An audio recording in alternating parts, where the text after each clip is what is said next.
हिमालय की गोद में जन्मी और भारत के हृदय में बहती संसार की सबसे पवित्र नदियों में से एक गंगा।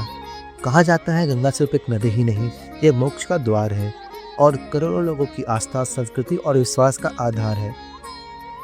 माँ गंगा पाप हरणी, मोक्षदायिनी, जीवनदायिनी। ये पवित्र धारा जिस दिव्य स्थान से हिमालय में अवतरित हुई वो स्थान है गंगोत्री।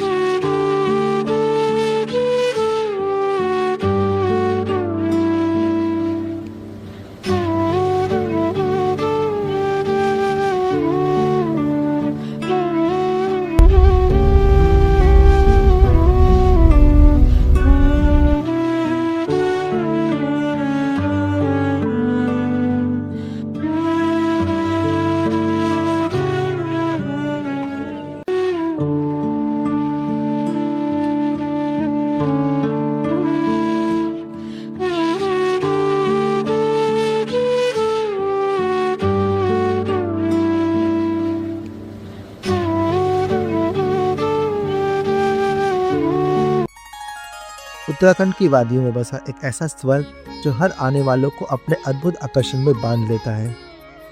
आसमान को छूती ऊंची ऊंची पर्वत चोटियां, उनके नीचे लहराते घने देवदार के जंगल और घाटी के बीचों बीच बहती नीले रंग की एक अलौकिक जादुई धारा। एक बार जो इस घाटी में आ गया उसका मन बार बार यहाँ लौटने का करता है। नमस्कार साथियों, इस बार हम आपको ले चलेंगे विंटर वंडरलैंड गंगोत्री की अद्भुत यात्रा पर। आमतौर पर जब चारधाम की कपाट सर्दियों में बंद होते हैं तो केदारनाथ, बद्रीनाथ और यमुनोत्री की यात्रा पर रोक लग जाती है, लेकिन गंगोत्री में ऐसा नहीं है। आप गंगोत्री में सर्दियों में भी आ सकते हैं और बिना किसी विशेष अनुमति के स्वतंत्र रूप से यहाँ यात्रा कर सकते हैं।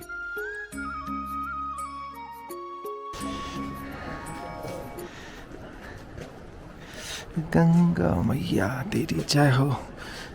हर हर गंगे, जय माँ गंगे। बड़ी कृपा है आपकी माता, तीसरी बार मैं यहाँ पहुँच गया। बहुत कृपा है आपकी। मैं अपने आप को बहुत सौभाग्यशाली समझता हूँ कि आपने मुझे तीसरी बार यहाँ आने का और दर्शन करने का मौका दिया। हर हर गंगे, जय गंगा मैया। गंगोत्री धाम तीसरी बार आकर बहुत सुखद अनुभव हो रहा है। 6 महीना पहले मैं यहाँ आया था अपनी गौमुख तपोवन यात्रा के लिए और आज फिर से यहाँ आकर एक अलग प्रकार की खुशी हो रही है। हालांकि मुखबा गांव में हमने माँ गंगा के शीतकालीन दर्शन कर लिए हैं, फिर भी हम यहाँ हर्षिल से यहाँ आए हैं और हमने ग्रुप बनाकर शेयरिंग टैक्सी बुक की है और टैक्सी से हम यहाँ पर आए हैं।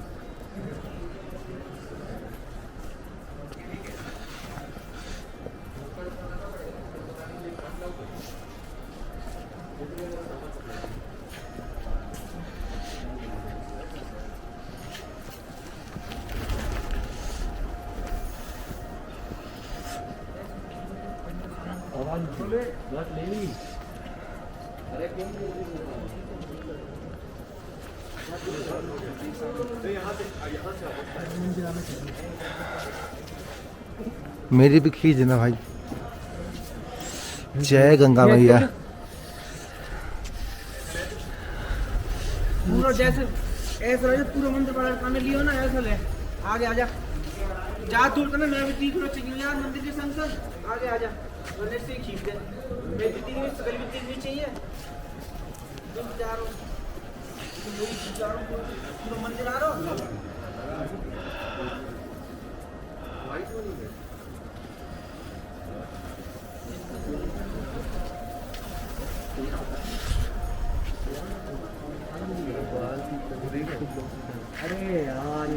अब बात करते हैं गंगोत्री मंदिर के निर्माण की।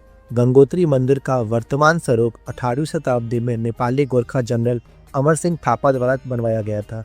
उस समय इस दुर्गम हिमालय क्षेत्र में ऐसा भव्य मंदिर बनवाना अपने आप में एक अद्भुत कार्य था। इसके बाद समय के साथ मंदिर में कई बदलाव और मरम्मत की आवश्यकता पड़ी, जिसके चलते 20वीं शताब्दी की शुरुआत में जयपुर के महाराजा माधव सिंह द्वितीय ने इस मंदिर का पुनर्निर्माण और जीर्णोद्धार करवाया। आज जो भव्य और सुंदर स्वरूप हम गंगोत्री धाम में देखते हैं वह इन्हीं ऐतिहासिक प्रयासों का परिणाम है। अब बात करते हैं उस मान्यता की जिसके पीछे गंगा जी के धरती पर आने की कहानी जुड़ी है। कहा जाता है कि राजा सगर के 60,000 पुत्र थे और उन्होंने एक भव्य अश्वमेध यज्ञ का आयोजन किया था। लेकिन इस यज्ञ का घोड़ा इंद्रदेव द्वारा चुरा लिया गया और उसे ऋषि कपिल के आश्रम में छिपा दिया गया। जब राजा सगर के पुत्र उस घोड़ों की तलाश में वहां पहुंचे तो उन्होंने बिना सोचे समझे ऋषि कपिल पर आरोप लगाए और उनका अपमान कर दिया। इस अपमान से क्रोधित होकर ऋषि कपिल ने अपने तप के बल से उनके सभी 60,000 पुत्रों को भस्म कर दिया। लेकिन साथ में उन्होंने यह भी कहा कि जब तक गंगा जी की पवित्र जलधारा उन्हें स्पर्श नहीं करेगा तब तक इन्हें मोक्ष की प्राप्ति नहीं होगी। तब राजा सगर के वंशज भागीरथी जी ने सालों तक कठोर तपस्या की और भगवान शिव से प्रार्थना की कि गंगा जी को धरती पर अवतरित किया जाए। उनकी तपस्या से प्रसन्न होकर महादेव जी ने गंगा जी को अपने जटाओं में धारण किया और फिर धीरे धीरे उनकी धाराएं धरती पर प्रभावित हुई और इस प्रकार माँ गंगा का अवतरण धरती पर हुआ।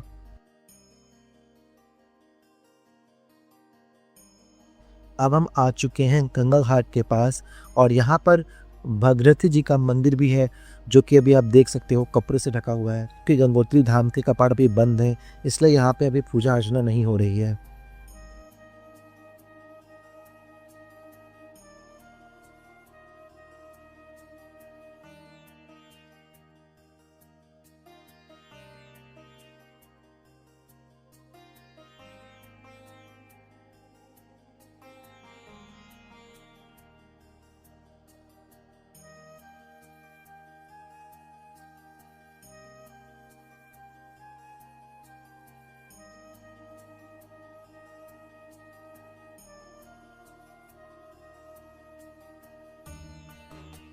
गंगा की पावन निर्मल धारा की एक बात यह भी है कि जब भी आप शीतकाल में गंगोत्री धाम आओगे तो गंगा जल आपको काफ़ी क्रिस्टल क्लियर एकदम साफ दिखेगा।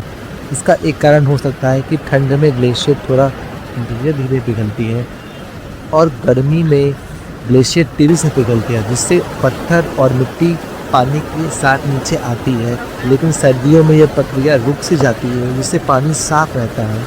भीषण ठंड में जब टेम्परेचर -20 तक चला जाता है तो जिसके कारण से ग्लेशियर में पानी का बहाव बेहद कम हो जाता है और जिससे पानी एकदम शांत और पारदर्शी हो जाता है। दोस्तों, ये सामने अब नदी बहती देख रहे हो, ये है केदार गंगा जो कि केदारताल से आती है और यहाँ से कुछ दूरी पर ही केदारताल का 17 किलोमीटर का ट्रैक जाता है। तो इस ट्रैक का भी प्लान हमारा है। फिर कभी गंगोत्री धाम तो हम आएंगे जब कपाट खुले होंगे गंगोत्री धाम के, तो इस ट्रैक पर हम ज़रूर जाएंगे।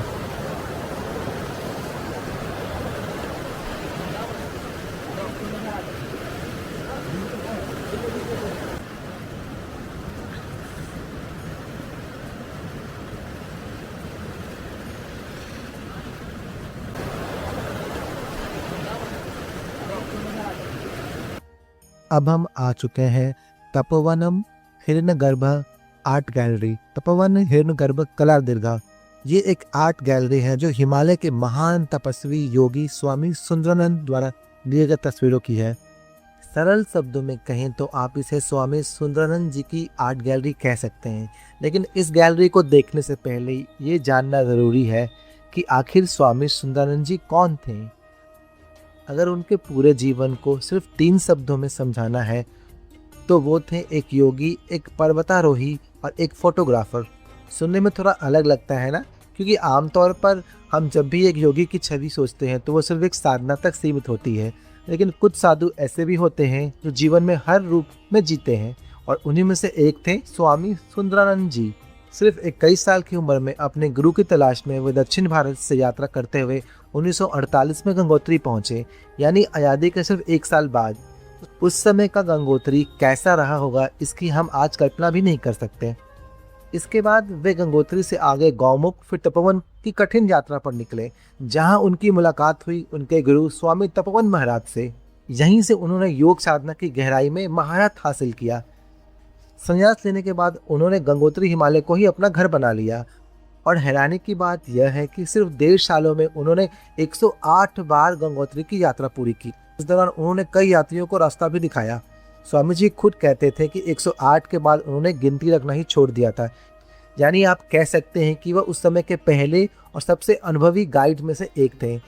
इसके बाद उन्होंने गंगोत्री से यमुनोत्री, बद्रीनाथ और केदारनाथ तक के कठिन पैदल मार्गों पर यात्राएं की। कहा जाता है कि वे शायद भारत के पहले साधु थे जिन्होंने 25 से अधिक हिमालय चोटियों पर चढ़ाई की थी। एक बार गंगोत्री से बद्रीनाथ, जिसे कालिंदी खाल ट्रैक भी कहते हैं, की यात्रा के दौरान वो एक खतरनाक क्रेवांश में फंस गए थे। इस घटना के बाद उनके मन में एक विचार आया कि क्यों ना हिमालय के इन अनमोल पलों और रास्तों को तस्वीर में कैद किया जाए। और यहीं से शुरू हुआ उनके जीवन का तीसरा अध्याय, जहां एक योगी और पर्वतारोही अब बन गए एक अद्भुत फोटोग्राफर। उनकी खींची गई तस्वीरों ने उन्हें एक नई पहचान दी, द साधु हु क्लिक्स। आज इस गैलरी में आप स्वामी सुंदरानंद जी द्वारा खींची गई हिमालय के दुर्लभ और अद्भुत तस्वीरें देख सकते हैं। सबसे खास बात यह है कि यह गैलरी पूरे साल खुली रहती है, यहाँ तक कि जब गंगोत्री धाम के कपाट बंद हो जाते हैं तब भी। इसके अलावा यहाँ आपको उनकी लिखी हुई किताबें भी मिल जाएंगी, जिनमें उनकी तस्वीरों के साथ साथ हिमालय में बिताए गए 60 वर्षों का अनुभव भी दर्ज है। अब हम पहुंच चुके हैं सूर्य कुंड के पास। माँ गंगा जिस तरीके से पत्थरों को तराश कर इस कुंड का आकार बनाती है और साथ ही ऊंचाई से गिरने पर जो ध्वनि पैदा होती है, वह वास्तव में देखने लायक अनुभव है।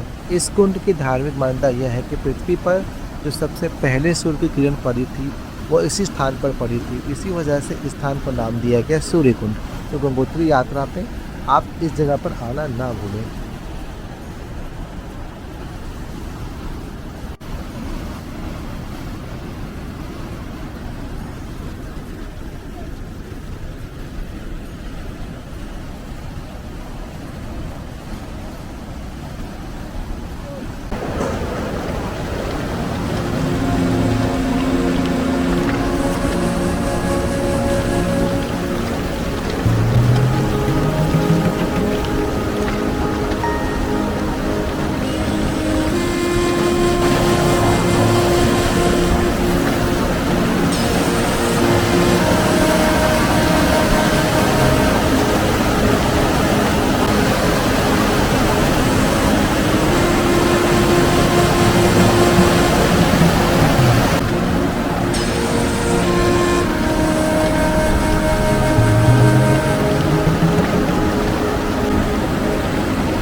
गंगोत्री धाम से लौटकर अब हम पहुंच गए हैं गर्तांगली के पास। हालांकि विंटर्स में गर्तांगली बंद होती है, इसलिए हम अंदर नहीं जा सकते।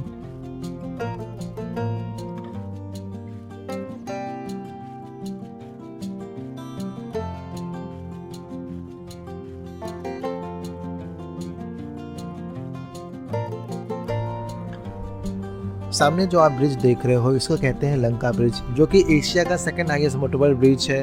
नंबर 1 पर आते हैं चीचम ब्रिज, जो कि स्पीति वैली में है।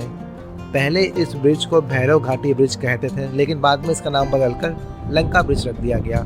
और यही एकमात्र ब्रिज है जो लंका को भैरव घाटी से कनेक्ट करती है, और यही ब्रिज है जो पूरे स्टेट को गंगोत्री से कनेक्ट करती है। ब्रिज की हाइट है लगभग 9000 फीट, जो कि 2800 मीटर है। इस पुल के नीचे जो नदी बह रही है उसे कहते हैं जाड़ गंगा या जानवी। ये नदी जो है वो माना पास तिब्बत से आती है और ये भारत में नीलोंग घाटी होते हुए इंटर करती है। फिर नीलोंग घाटी से होते हुए ये हर्षिल में इसका जो है संगम जो है वो भागीरथी से हो जाता है। तो बहुत सारे लोग इसे गलती से भागीरथी समझ लेते हैं, लेकिन ये भागीरथी नहीं है, ये जाड़ गंगा है, जिसे जानवी भी कहते हैं। और इसका जो है उद्गम स्थल जो है वो माना पास है, चाइना में, तिब्बत में, और ये भारत में नीलोंग घाटी होते हुए इंटर करती है।